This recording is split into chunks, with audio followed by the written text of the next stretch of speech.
Assalamualaikum warahmatullahi wabarakatuh.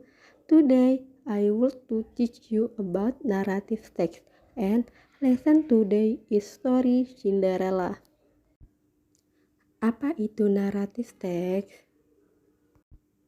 Narrative text adalah jenis teks yang bercerita mengenai rangkaian peristiwa secara kronologis serta saling terhubung. Sifat naratif teks pada umumnya adalah berupa cerita fiktif atau karangan yang memiliki tujuan untuk menghibur pembaca.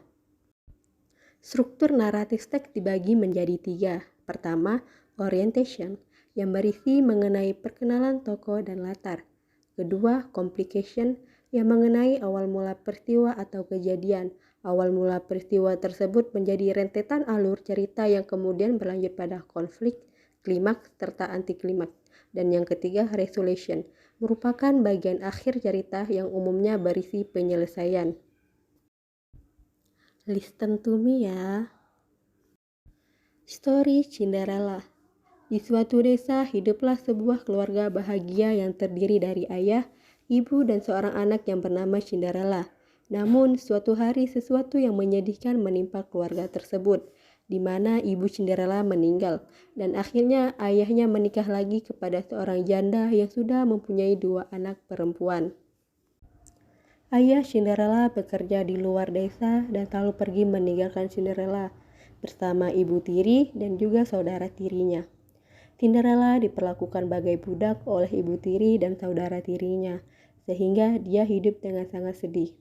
Suatu hari, para pegawai istana memberitakan bahwa pangeran istana sedang melakukan sayembara mencari permaisuri. Jadi, seluruh gadis di desa diundang datang ke istana.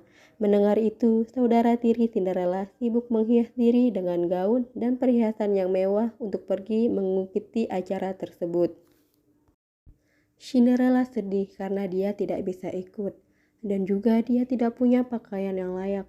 Namun ternyata kesedihan Cinderella diketahui ibu peri. Akhirnya ibu peri menyihir pakaian compang-camping Cinderella menjadi gaun yang indah.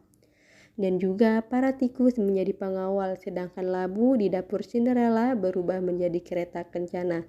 Namun peri berpesan bahwa kekuatan sihir tersebut akan hilang tepat jam 12 malam nanti.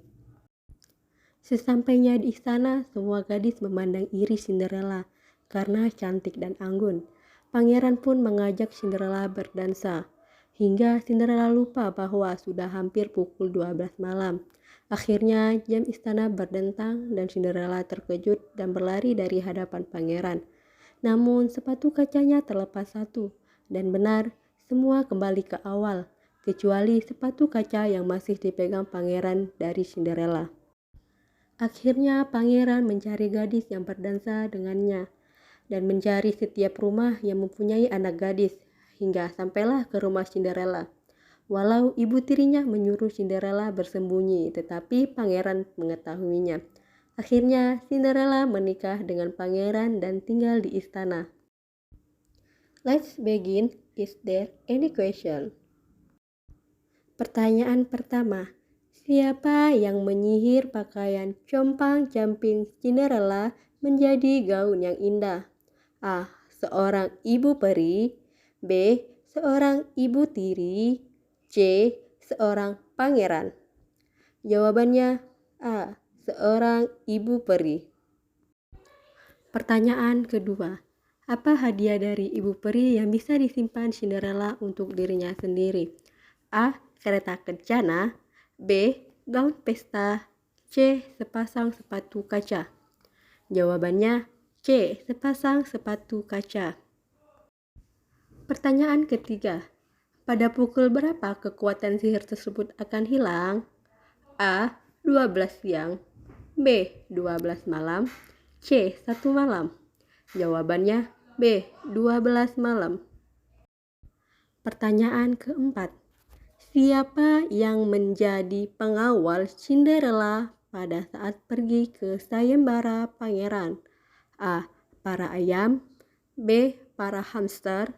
C. Para tikus. Jawabannya C. Para tikus. Pertanyaan kelima. Buah labu Cinderella disihir menjadi apa oleh ibu peri? A. Kereta kencana. B. Sepeda motor. C. Mobil.